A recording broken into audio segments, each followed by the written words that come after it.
All right. Welcome, everyone, to our podcast from the New Jersey Swim Safety Alliance. Here, we're actually going to talk about lifeguard recruiting, training, and retention. We, again, have assembled our panel of experts, and we're all going to discuss it as a group. We may come up with questions organically ourselves, but we're going to try and explain that whole process to you and maybe proactively talk about some strategies that can help. So, as we have in the past, I want to just go around the table here briefly. Everyone's going to have a couple moments to introduce themselves, and then we're going to get right into our topic. Let me start with Hannah. You get to go first. Hannah, you got a couple moments. Just tell us about yourself and aquatics and what you do in this wonderful world we have. Sure thing. I'm so honored I get to go first. My name is Hannah. I am one of the assistant directors at Eagles Landing Day Camp in North Brunswick. I oversee our aquatics program, and I have been an LGI and a WSIT for a number of years, teaching across the state. Fantastic. Rich Carlson, our other guest, tell us all about your illustrious career in aquatics. I've been in aquatics, I guess, for over 50 some odd years. I was out with Commodore Longfellow, but I am a WSIT and an LGIT. I've been that for well over 30 years there. Currently, I am the consultant for the New Jersey Coalition of Lake Associations, which represents 85 lakes. And I work also for the New Jersey Pool Managers Association, which represents 45 pools. I do consulting work and training for other organizations as I go along there. But my main focus has been Lake Mohawk Country Club, where I started there as a waterfront director and sort of 45 lifeguards, 13 beaches, 3 lakes, and 10 marine safety officers. So I'm kind of like semi-retired, which in aquatics, you're never retired, but they keep pulling me back. So can we call you Commodore Carlson? Yeah, you can call me whatever you want. So don't call me late for dinner. That's it. So we're good. Outstanding. So, all right, David Eggert, you're up next. Tell us about yourself briefly, for those of you who aren't already familiar with him. Hi, everyone. It's great to be here. My name is David. I am the proud owner and founder of Eggert Aquatics, LLC. I have been an LGI for about 11 years now and a WSIT for about 6 years now. I've been teaching classes across the state, but one of my more recent endeavors has been working with a municipality to build up their lifeguarding program for the purpose of recruitment and retention of lifeguards. I have also had the pleasure of consulting for different swim schools and teaching hundreds and hundreds of people in aquatics throughout my time, and really excited to talk with everyone about this and help them get ready for a great summer that is safe. The summer is rapidly approaching. Yes, it is. Woo. Leanne, tell us all about what you do in aquatics. Hi, everyone. I'm Leanne Day. I own North Jersey Aquatics. Our main focus is teaching swimming lessons to everyone from 3 to 6 months all the way through adults, and everyone from brand new beginners to national level athletes doing technique analysis and things like that. So I have a background in competitive aquatics. I started as a coach, D1 swimmer myself, and just have had a love of aquatics my entire life. As soon as I could become a lifeguard at 15, I did, and I've been certified ever since. And currently my swim school certifies, we do have some lifeguarding classes that we run internally, but mostly it's certifying our own lifeguards. So we've had about 500 instructor/lifeguards certified since our business started. And my mission really is to educate swim schools on the importance of water safety and making sure, it's not required to have every single swim instructor be lifeguard certified, but it's something I require. And I really work on that internally.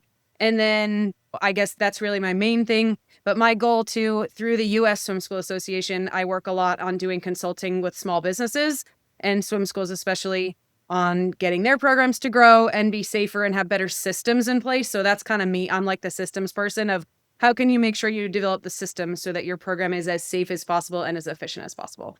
So that kind of brings me to that piece of the lifeguarding safety aspect today. Very cool. So I'll give you my brief introduction. I'm Dave Coates. I'm your host today. I run a company called National Safety Training Center. So we do everything from training lifeguards, WSIs. We do a lot of CPR training at the basic life support level, advanced life support, pediatric advanced life support, basically the entire suite of Red Cross products, as we teach also for other organizations, the AH. We teach for Stargard Aquatics as well.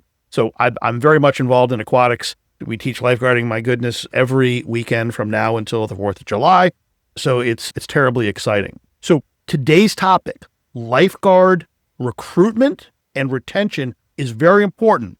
Before we dive into that, I wanted to spend a couple moments talking about the organization which we're representing here, which is the New Jersey Swim Safety Alliance. For those of you who are not familiar with that, this organization has a couple of core programs that are essential to driving swimming safety and aquatic safety here in New Jersey. We have a wonderful bathing suit drive where we distribute thousands of bathing suits to people who don't have them in an effort to make swimming available to more people in the state of New Jersey. We have an excellent legislative initiative where we push for aquatic legislation to increase water safety in New Jersey. And there's several initiatives that we're currently working with the New Jersey legislature and elected officials to get passed. So we're very active in the legislative branch. We've just started a new job board. I think there are 2 jobs posted on it so far, but that's going to grow rapidly. It's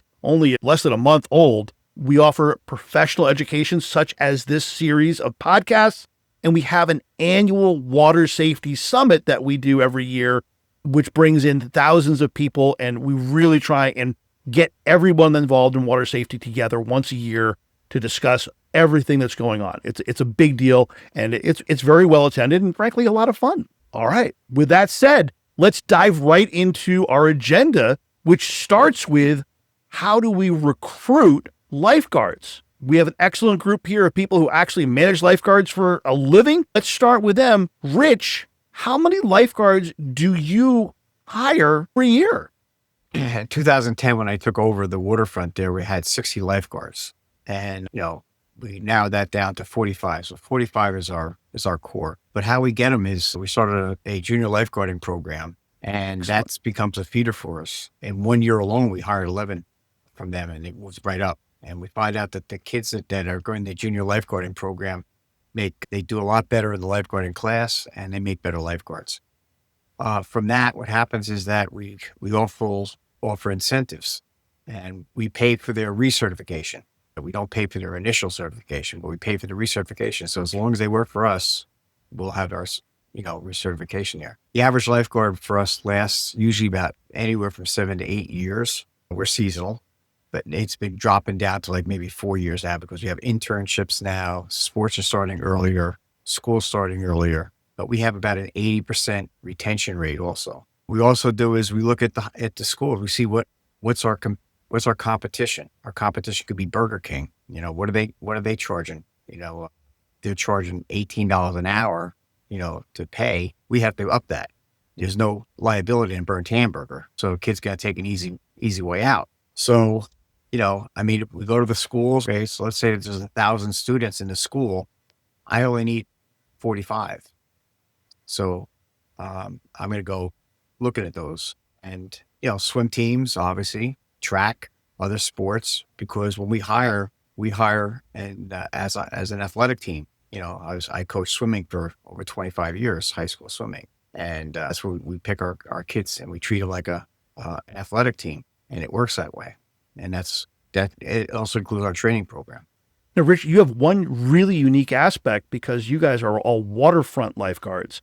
And that's one interesting aspect there is the ages are a little different than the people that work at pools. You want to just briefly explain what that happens? Well, we have 3 lakes, 11 beaches, but we also have a 50-meter pool. So we call them the baby guards. We put the baby guards, they're the 15-year-olds when they first start. Right. So they go to the pool and they work at the pool. And then when they turn 16, they come to the lake. They get paid more and obviously a little bit better hours.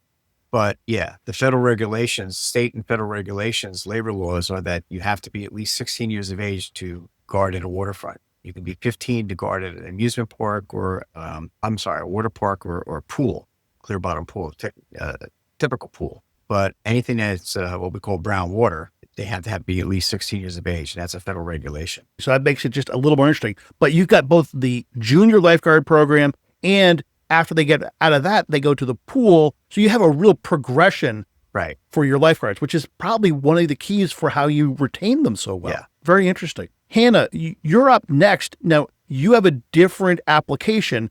Your lifeguards are primarily at a summer camp. Tell us about how you attract lifeguards. 100%. So being that I work at a company where everybody is part of the same goal of working together at a summer camp, for us, it is twofold. We have some people who come to us specifically. They are interested in being a lifeguard, whether they came through camp and that is what they want to do once they graduate and get old enough that they can start working there. Or we have other people that potentially may come to us initially thinking of another job, but we have the ability to fit people in where it works best for us.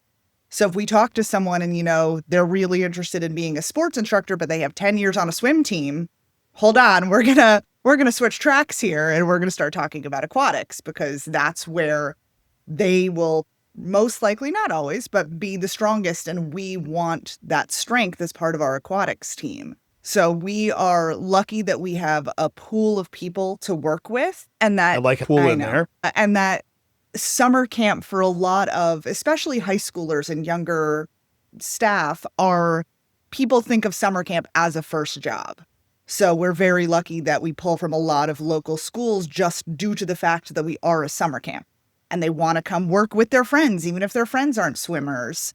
So we do have that perk on our side to be able to pull from lots of different people. But similar to what Rich said, it's going to local schools, it's recruiting people, trying to get them interested in this specific position as part of our organization. It sounds like you've been very successful with that. And it's kind of like the camp is organic. That's where a lot of people come from, the people that have experience as campers.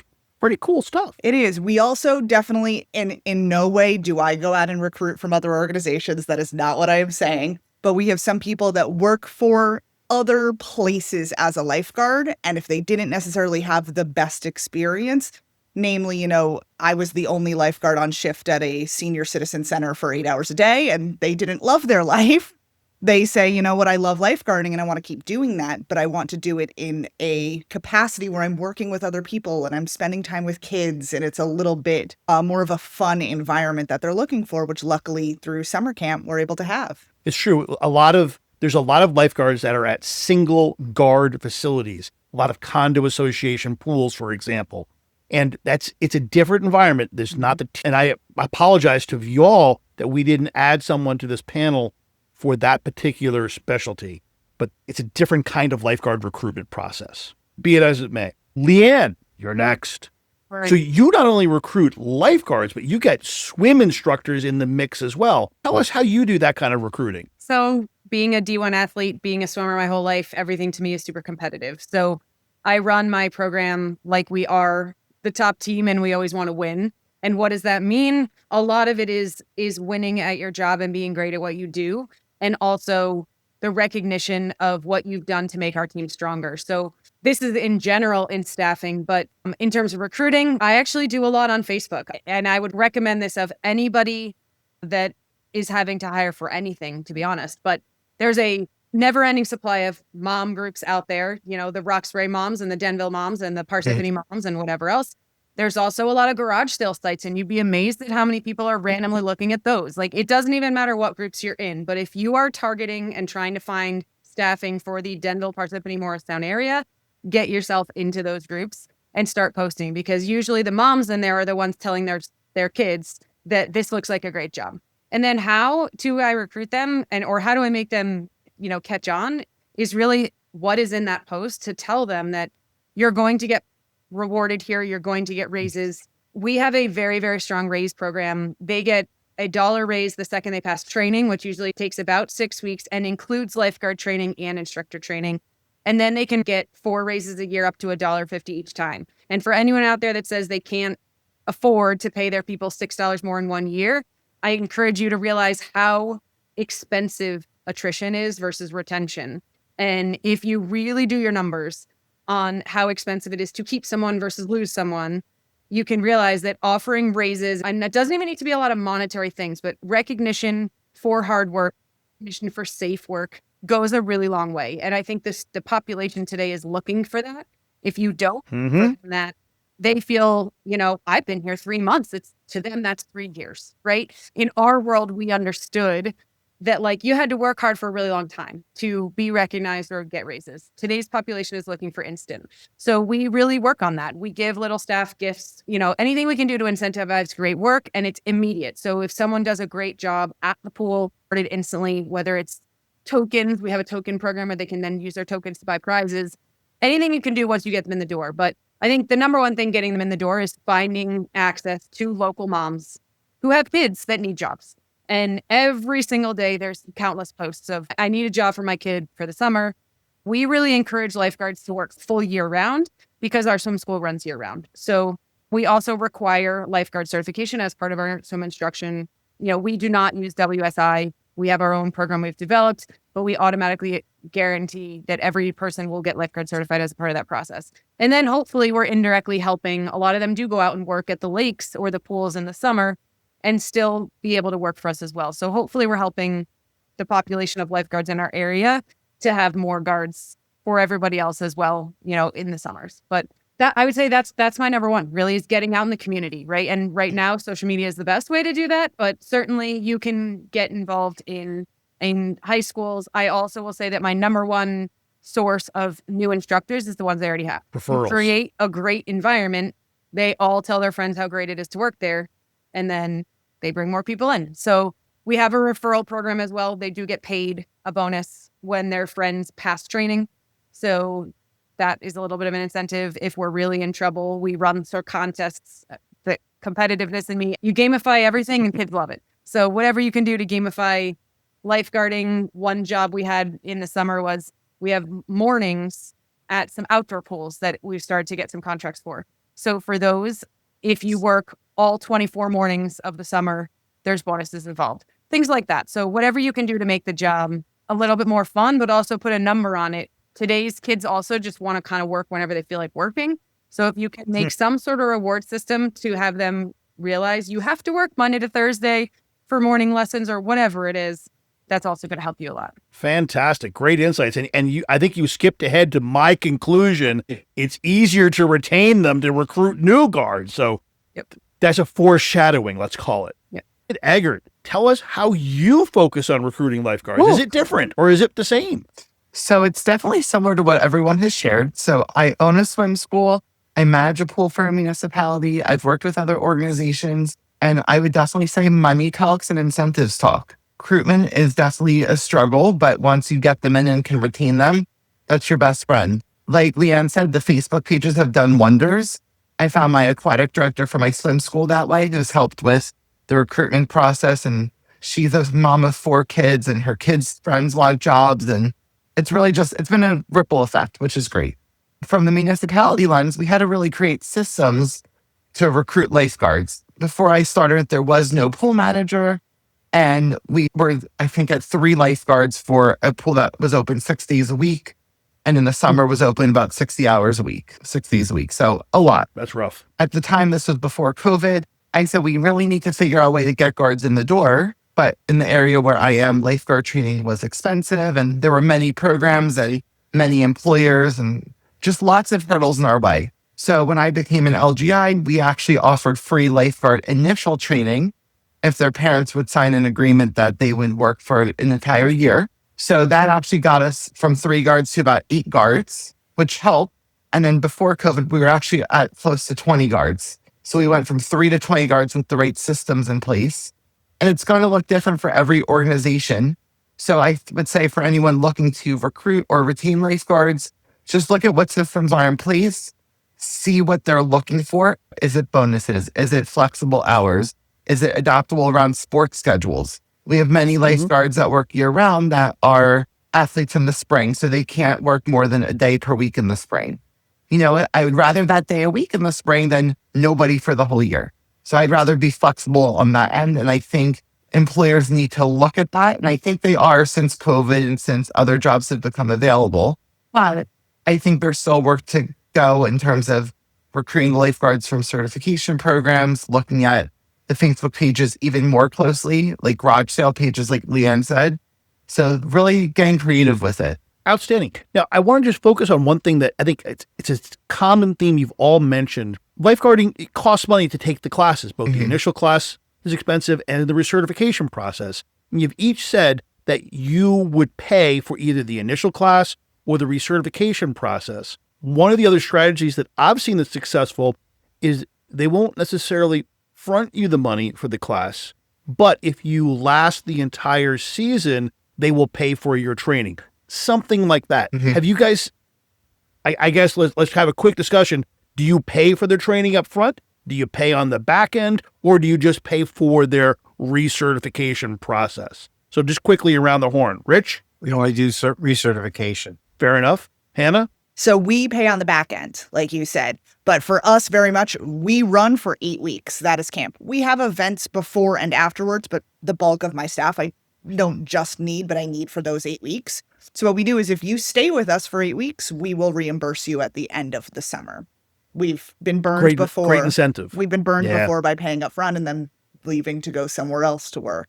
So if you stay with us for 8 weeks. It's not the kid's fault, right? So you can't really blame Bobby or Susie or whomever. You know, if the parent says, well, okay, we're going on a trip and that's what it's going to be, at least everyone understands it. If you're any way you were going to run it, everyone understands the issues up front. Who's paying up front, who's paying in the back end, whatever.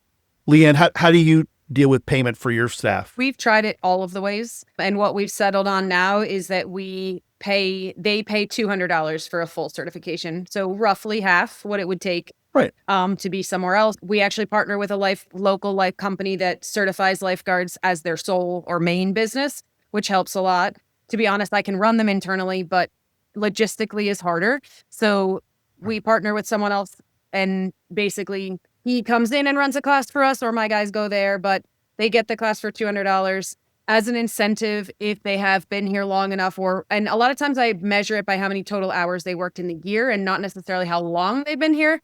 Because we do the same as Dave, where like during sports season, they're allowed to go down to 1 day a week. They can just never go completely inactive because that's when you lose them, right? So keeping them 1 day a week during season, then once they get to a set number of total hours worked or total months worked, then they either get reimbursement or very often just get a free recert from there. So that's kind of a thing. If it's recruiting coming back for the summer, things like that. It's a nice way to recruit. But I agree with Hannah, you can't necessarily just pay for everybody up front because there's no incentive then for them to continue to work for you.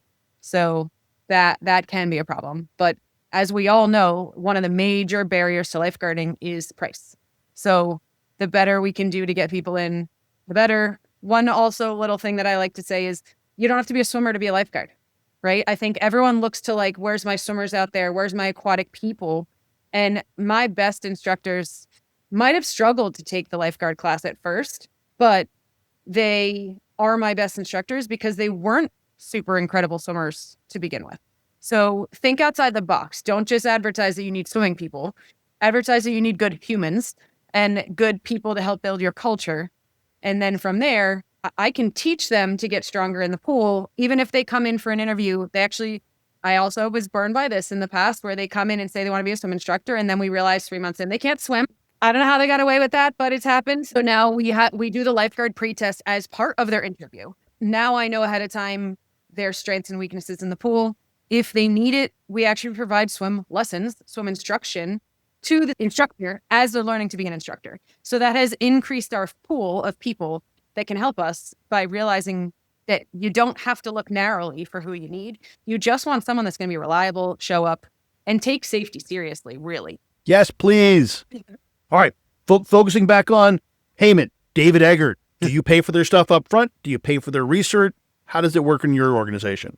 So in my swim school, we used to pay for it all up front and we've gotten burned. So short answer is we do $100 deposit. And if they work for us 6 months, they get the $100 deposit back. We do lifeguarding and WSI training. So it comes out to $200 total.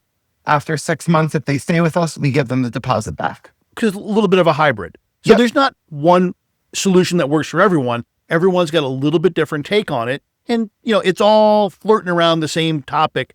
So it's a great way to do it. Before we move on to training, has anyone had a recruitment nightmare? Me. David. So I'll never forget. There were 4 instructors I was going to hire for my swim school. And this was when I paid for all their certs initially without the deposit. And this was in the January of 2024, let's say. By February 2024, they were all gone. All 4 of them out. They said, oh, I didn't realize I had to be in the water. They said, I'm going back to grad school. They said, oh, I'm a single mom, need to be home with my kids. One person we had to let go. It was nightmare. So yes, but you have to overcome them. That's what I would tell everyone. One bad cloud doesn't mean this whole weather forecast is bad. Got it. All right. So I think we've nailed down recruitment. We've got some great strategies. I want to come back at the end and talk about the social media strategies, particular Facebook versus all the other ones. We'll cover that at the end, but I think there's some work there that we can talk about. Let's talk quickly about lifeguard training now. There are obviously several different lifeguard training organizations that we all know about. There's probably a couple that you may not know about.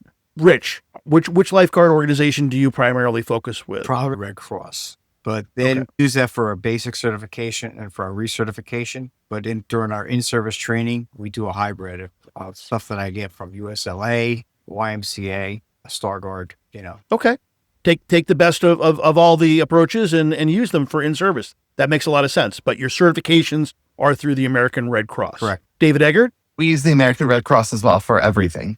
You probably have a temporary tattoo somewhere on your body. Nice work. Leanne? We're completely Red Cross as well. Although Okay. Starguard looked interesting. I've definitely been considering it because I think it's a little bit more cost effective in some ways. So I'd be interested to hear if anyone has any information on that actually. So remember, I'm both a Starguard instructor and a Red Cross instructor. I can probably speak to that a little bit, but Hannah, how about you? Are you 100% Red Cross or do you have other stuff as well? We are 100% Red Cross for summer camp. So when camp is running, all of our staff are Red Cross for lifeguard and WSI. We do have weekend events where we bring in extra lifeguards to work for them. It just needs to be a lifeguarding certification. We'll accept Ellis or Starguard for our weekend events as they go through a quick orientation where it's, hey, here's what you need to know about our pool and how it works. But it's one of those selling points for summer camp when people who aren't involved in the aquatics world have heard of American Red Cross. So when they walk on and we're giving a tour and we say, hey, all of our lifeguards are American Red Cross, that sets off a light bulb in their head and they know what that means. But let's at least give it up for some other training organizations. And you just mentioned 2 of them, Starguard Elite and Ellis and Associate. Both of those, I think we can all agree, are quality training organizations that can produce great lifeguards. The Red Cross is a little more regimented in their curriculum. The others have a little more flexibility and some other benefits as well. We're not going to do a deep dive into that at this point. That might be an episode for a future episode. I like it.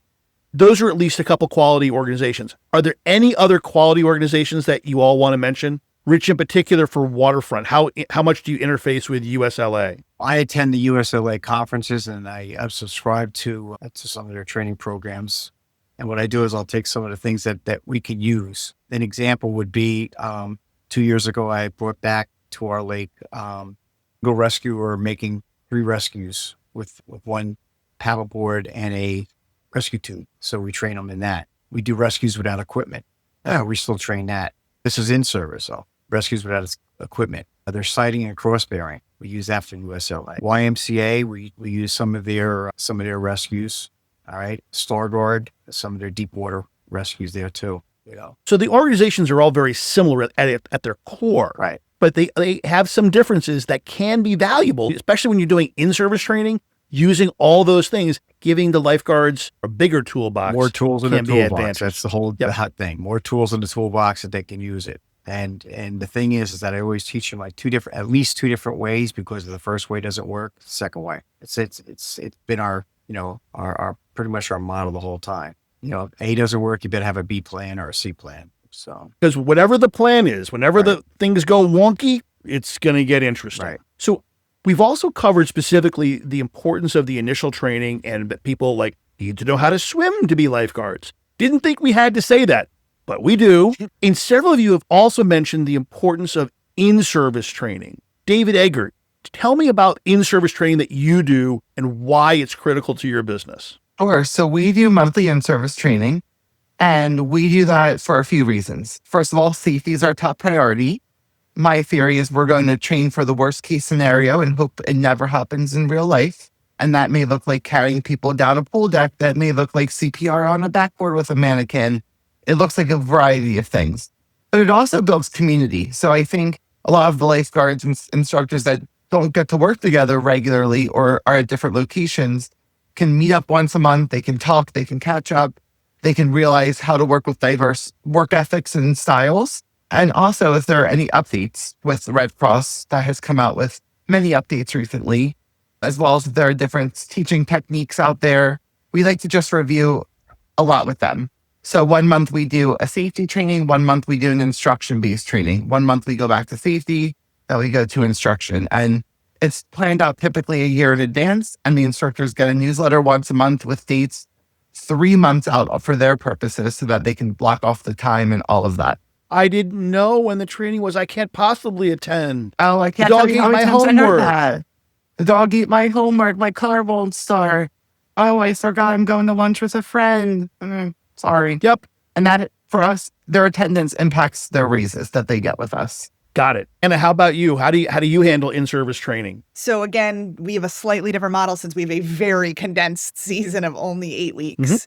So what we do is every single week during the morning when all of the staff have already arrived because their job has already started for the day, each week we do one that is a swim instruction based in service and one that is a lifeguarding based in service. So I start the summer with a list of topics that I know I want to cover. You know, we do a backboarding, we do the important how the rescue work in various positions based on where you are, since we have one site and everybody is on at one time at that site. And then what we do is we have certain days where we ask the staff to say, what do you want more information on? And what do you want to review about how to do things? So typically for us, week 1 is just a review of how to rotate and what are the different whistles. Like, we teach them these things during the days of orientation, but for us, I have a staff of 18. It's not the largest staff, but everyone is on every period starting day 1, just due to the nature of summer camp. So some things are simpler, like how to blow your whistle correctly and loud enough, and how to rotate on the stands efficiently.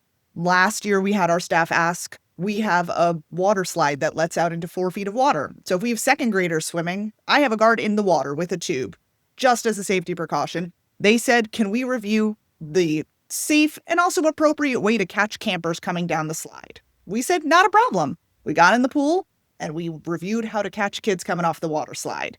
And that was our in-service for the week because that was what they requested, getting more practice on. That's a great idea.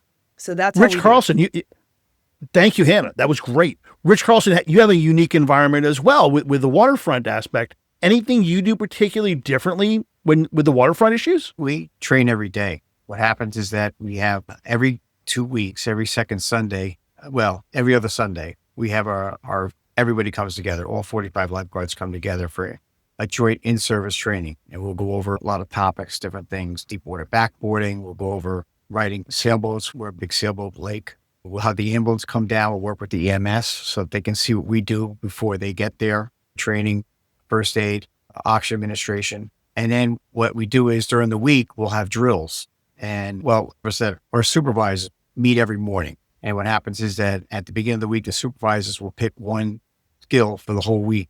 All right, we're going to practice paddleboarding for this week. We're going to practice jumping off the lifeguard chair and putting on fins as you're going into the water. We're going to practice CPR, for the week. Or we're going to practice the emergency action plan, which we practice every day. Mm-hmm. So what happens is that each beach has 2 lifeguards. One is a senior guard, one might be a rookie. So what happens is that crew chief is responsible to train their guard. It's only 5 or 10 minute training. That's it. Every lifeguard, no matter what, is responsible to swim 10 to 15 minutes every day. No ifs, ands, or buts. They have to swim 10, 15 minutes a day when they're working. We want the public to see them. All right, so that the public can see them. All right, they'll go in the water. They'll swim there like 550, with the tube, without the tube, and they'll do that every single day. They have to swim at least 10 to 15 minutes a day. This way, what happens is when I go to do, unfortunately, if I have to do a drowning case, if I do a consultation, I go to Dave's place, Dave Eggert's pool, and I'll ask his lifeguards, or I'll ask some of the people. And the thing is, have you ever seen a lifeguards practice? No, I've never seen it practice. I've never used that witness. Have you ever seen it practice? Oh, yeah, they're in the water all the time. I see them practicing every day. I said, okay, that's what I'm going to use. We have drills where we have announced drills and we have unannounced drills. We work closely with the EMS, the Sparta Police, even our road department and our beach patrol and our marine patrol. We work with them. We have kids that might jump off. We have a bridge. Kids jump off the bridge without supposed to. They hurt their back. We have to do deep water backboard. We're a very big water skiing lake. So we do that.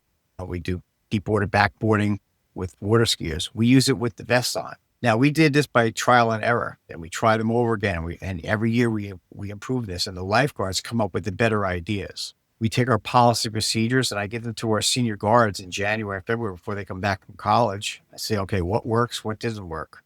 And we change that. But our supervisors and our senior guards do that. In the morning, we'll take a mannequin and we'll go to one of the beaches and sink the mannequin. And then what happens is that I'll have Leanne come up and say, hey, my son is missing. Last time I saw him was out, by the dock out there. We make the emergency action plan. And what happens is that we get guards from all the other beaches. Marine Patrol picks them up. We're not like Baywatch, but the boats pick them up from around the lake. It's faster than cars, believe it or not. Faster for the boat to pick them up, And our record is actually 4 minutes from the time somebody has been dinged. That's great. The first time we did it, and I was against it because my senior guards came up with this, and I said, I don't think this is going to work. They did it, and it was 19 minutes, and we had never done anything like that before, right? Next, we got 17, and the average was 10 to 11. The first time we did it, the cops came because what happened was that we forgot to call them and let them know. And what happened was people who were driving by the beaches, our members, said, hey, the lifeguards are in the water. They called 911, So now we let them know, and so they get involved now in responding. But we practice every single day. We train like a team.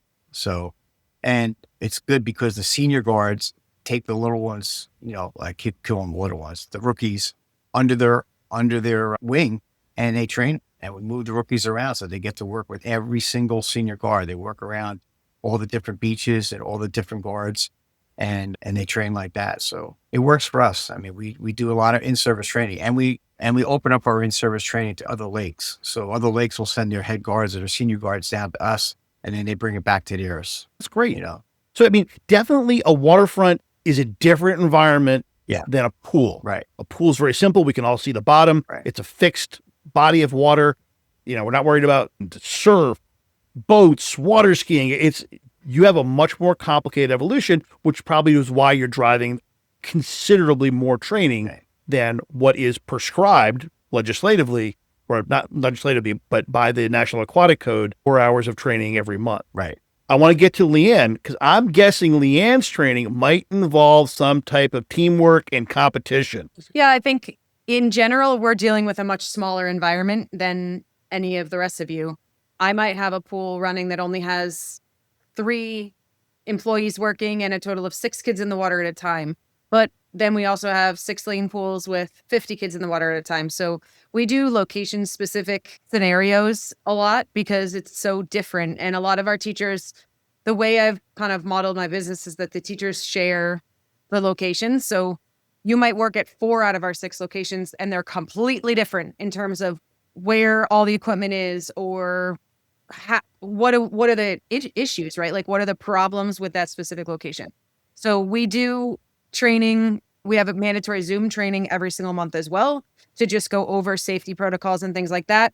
One of the hard parts is we're remote, right? I have about 80 people on my staff right now, but we're never all in the same room at the same time. So we do that. And then we do a major training every single quarter in person for sometimes it's an entire day, sometimes it's 4 hours, but we do review practical skills during that time as well. So kind of depends, but no competition usually there, except they love faking incidences and, making competitions in that way, in terms of doing saves and things like that. So I'm going to share one specific instance that I use both with my staff and students.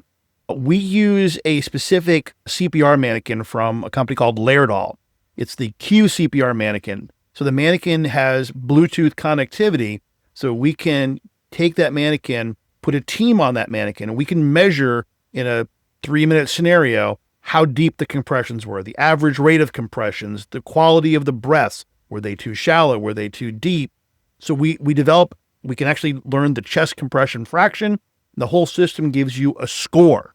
Leanne, this is right up your alley. So you can take these teams that work together, and they don't have to be in the same room at the same time, but take these teams to work together. And if your team gets a score of 89 and the other team gets 92, all right, we know what the 92 people are getting. They're getting the lollipop. Or so specifically, right? What motivates our staff, the guys want food. They will do almost anything for, a good hoagie or a good pizza. Our lady guards in general, not all, but if we give them a Stanley, that's the prize, that motivates them. So knowing your staff and knowing what motivates your staff can be key. And every staff is going to be a little different, whether it's the younger, the older, the waterfront, the life instructors, everyone's a little different.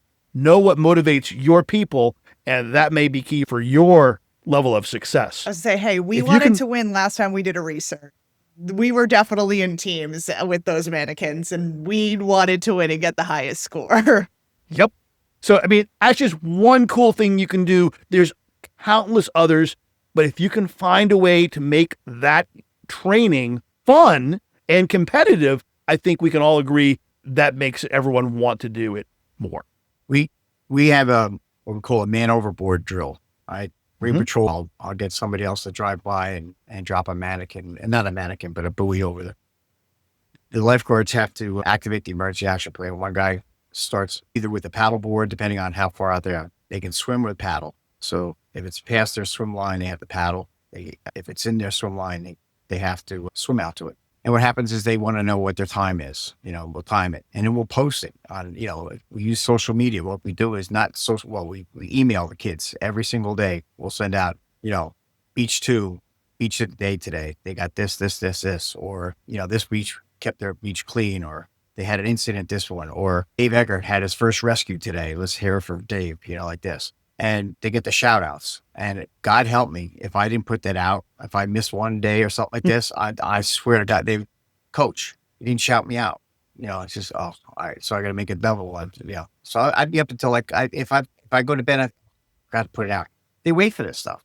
They'll wait. And that's the least expensive. They're not interested in it. It's amazing. Yeah. But they want that recognition like this, and like you said, it's building competitive and it's building camaraderie. That's what it's doing to. So there are some teams that will do almost anything for a t-shirt. Yeah. Anything. Or a hoodie. There you go. That's advanced. That's like, you got to do really good to get the hoodie. I was say, we made special tie-dye lifeguard shirts for our lifeguards, but none of the other staff at camp got them. So they felt very appreciated. Very cool. So before we lose our time here, I want to make sure we get to the retention issue. We talked about recruiting. We touched on retention a little bit. We talked about training, but how do we keep these folks that we have working for us, these valuable employees? And I'm going to categorize them, and you tell me if you want to do it differently, but I'm looking at, we've got teens. We've got some people as they approach their 20s. We have some, let's just call them older folks. I resemble that. And then I'll even throw in a category, maybe we have career lifeguards. How do we retain each one of those market segments? Who wants to go first? Well, we started an incentive program, and that helped us a lot. So one of the first things when I took over is I had 60 lifeguards, like I said, and they were miserable. And I said, okay, I don't need 60 lifeguards. And, Mary, Hannah can only work every other Friday night when it's a full moon and she doesn't have a hot date or something, or this guy, David, gets more hours than Leanne. She gets better things. So first thing was that everyone had worked the same schedule. So we had 300 hours. Everyone gets 300 hours for the entire summer. And the other problem was that we never know when we're going to work. No problem. I made out the schedule for the entire summer. So what happens is 4 days on, 2 days off, 5 days on, 1 day off. They're guaranteed a 3-day weekend off sometime, anytime during the summer. Guaranteed 2 3-day weekends off. And if Dave wants to switch with Hannah, no problem. You can switch. I have no problem as long as I know about it, whatever. So that was number one. Number two, they get $1 raise, or actually it was a 50-cent an hour raise every year until we started getting the minimum wage. Then it was $1. Incentive. If they work those 300 hours, they get a quarter raise retroactive to the first day they work. So let's say that Dave was very cool. Dave was making $10 an hour. This starts way back. So $10 an hour. So now what happens is he's making 10 and a quarter. He comes back next year, he's making 10.75. Leanne's only making 10.50 because she didn't get the 300 hours. So I had one kid that went 4 or 5 years. He was getting the incentive every year. We give a $1 incentive for WSI, $1 incentive for LGI, $1 for EMT. All of our supervisors, after 3 years, you can you can become a lifeguard supervisor. You have to take the LGM, lifeguard management course. That's another 50 cents an hour. And that stays with you even when you're in the chair. We don't differentiate like I think the Y does. Like Dave is he's only teaching swim lessons for like 9 to 10. He only gets that incentive during that hour. That's bull. We don't do that. That's the whole thing.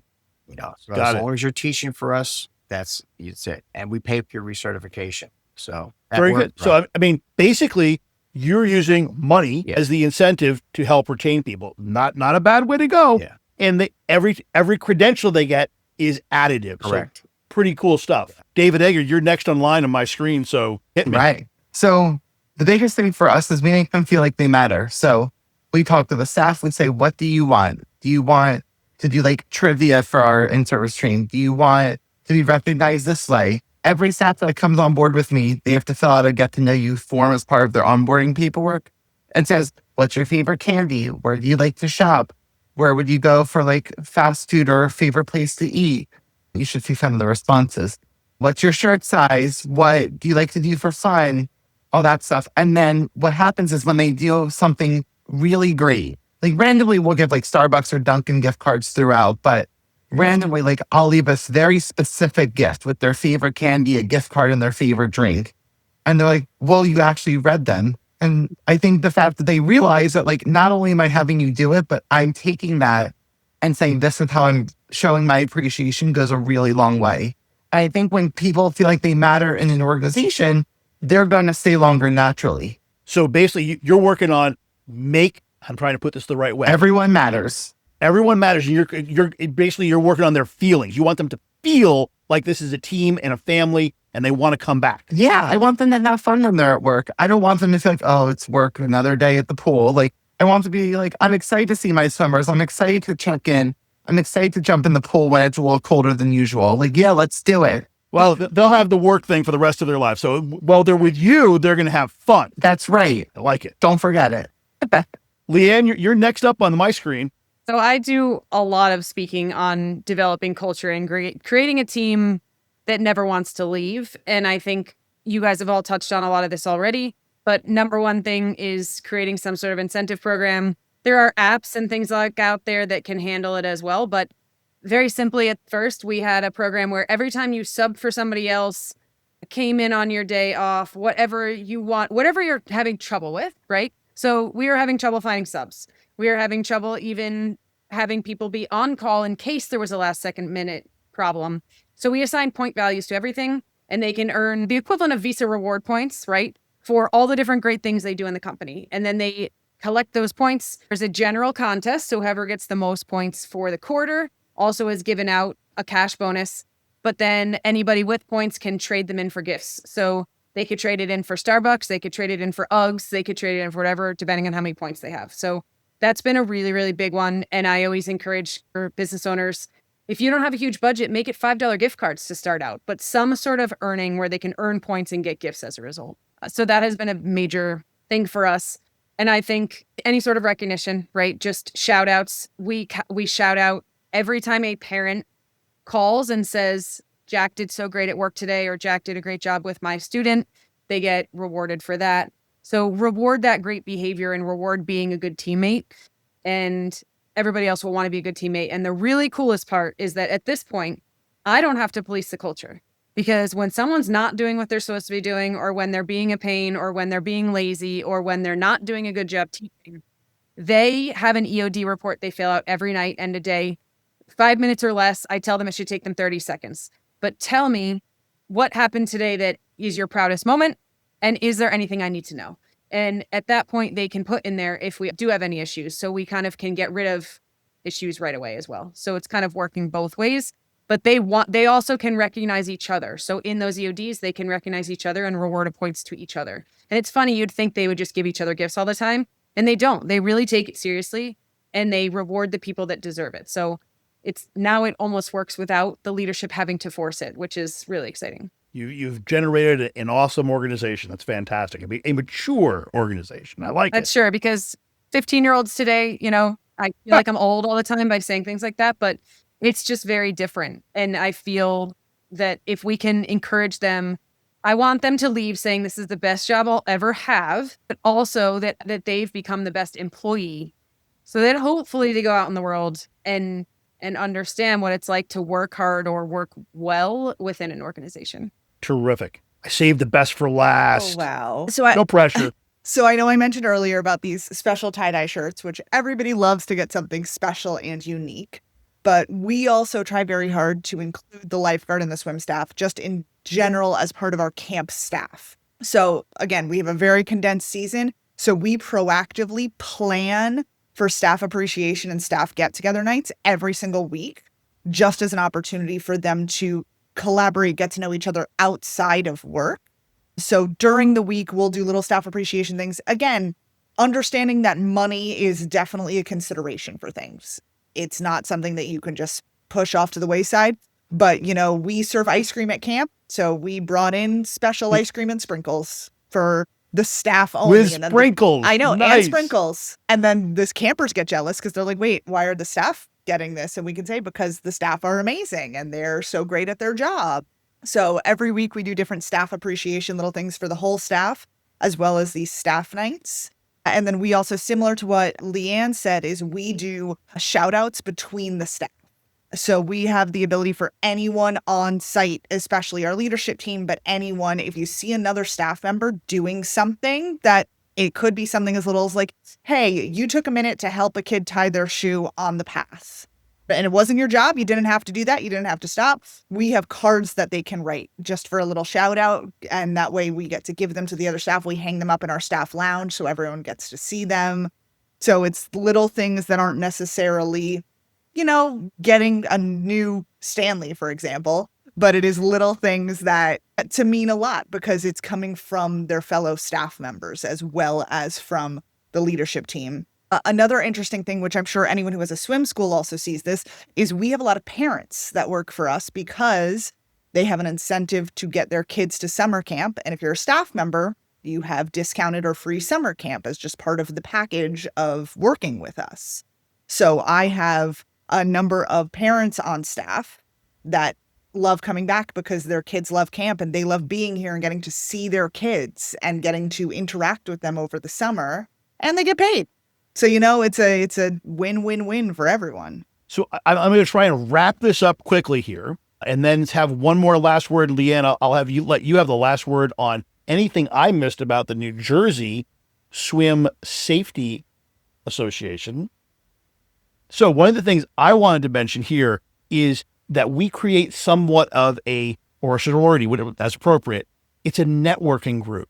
The people you meet here as young adults in lifeguarding class can make huge advantages for you in your later years. You may become a public safety professional.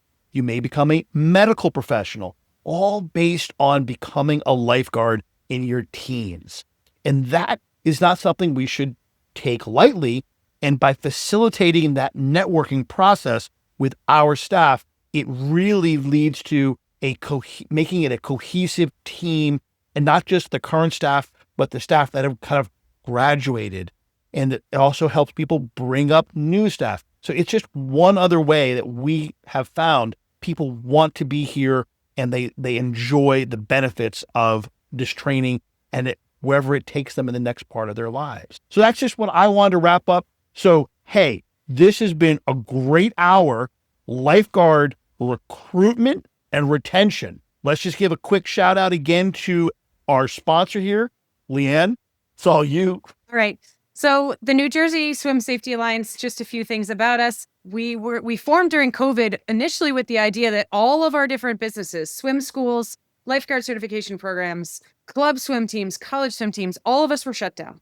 And what we realized was, and those in the aquatic industry know, a lot of the drowning rates started to go crazy, right? Because everyone was home, everyone had access to water, and no one was learning to swim. So we started with this idea of making swimming essential, but we've really morphed into such a bigger organization, and we're working in the legislation with our state, authorities to make sure that swimming is going to become required education for new parents and in schools. And we're the third state in the country to actually get certain bills passed in terms of requirements. So we're very, very proud of that. Then that other thing that I really like to say is you don't have to have a lot of money or be an organization to join the New Jersey Swim Safety Alliance.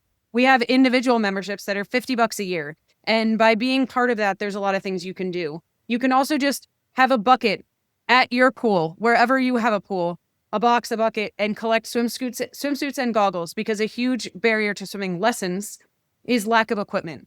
So that's something that you can do quickly to be a part of our organization. And, our goal, we also have a huge water safety summit in December. We would absolutely love, we've had a huge turnout the last couple that we've had, and we would like to gain even more. Anyone that has any interest in aquatics, whether it's, again, competitive swimming, learn to swim, lifeguarding, YMCAs, JCCs, colleges, all these pools that exist can have a really great impact on that Water Safety Summit in December.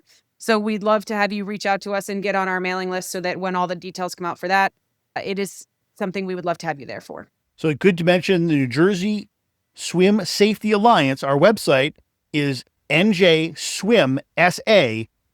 Hey, with that, let's wrap it up.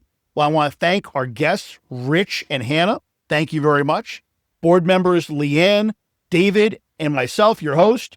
Thank you very much for spending an hour with us. We'll see you next time for another exciting podcast topic on aquatics. Thanks so much.